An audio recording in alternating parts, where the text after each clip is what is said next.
সারা জাতিকে মনে হচ্ছে যে এতিম, কারণ গোটা জাতির অভিভাবক। বিএনপি নেতাকর্মীরা সারা জাতি এটা কখনোই মনে করেনি, কখনোই কামনা করেনি।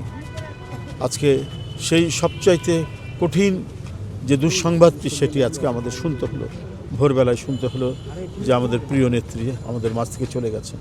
এটা যেমন বেদনাদায়ক, হৃদয় বিদারক, এটা নিয়ে আর মানে মনে হলো যে পরিবারের যিনি প্রধান থাকেন তিনি যদি চলে যায় তখন যেমন এতিম এতিম মনে হয়।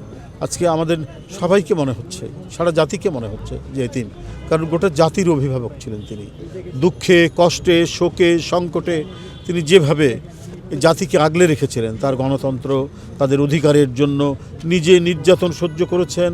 জেলের মধ্যে তাকে চিকিৎসা দেওয়া হয়নি, কারাগারে চিকিৎসা দেওয়া হয়নি, তাকে নানা ধরনের নিপীড়ন নির্যাতনের মধ্যে তাকে রাখা হয়েছে, অথচ তিনি গণতন্ত্রের প্রশ্নে, সার্বভৌমত্বের প্রশ্নে আপোষ করেননি।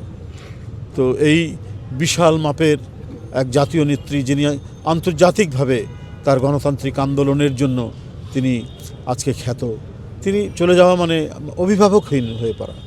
আমি তার আত্মার মাগফিরাত কামনা করছি। এই শোক, এটা আগের মতোই আমি বলবো যে এই শোক আমাদেরকে আরও শক্তিতে বলীয়ান করবে। এ দেশে একটি রাজনৈতিক শক্তি হিসাবে দেশনেত্রী তিনি চিরদিন আমাদের মনের মধ্যে জেগে থাকবে, আমাদেরকে শক্তি যোগাবে, আমাদেরকে প্রেরণা যোগাবে। আমি শুধু এইটুকু বলব।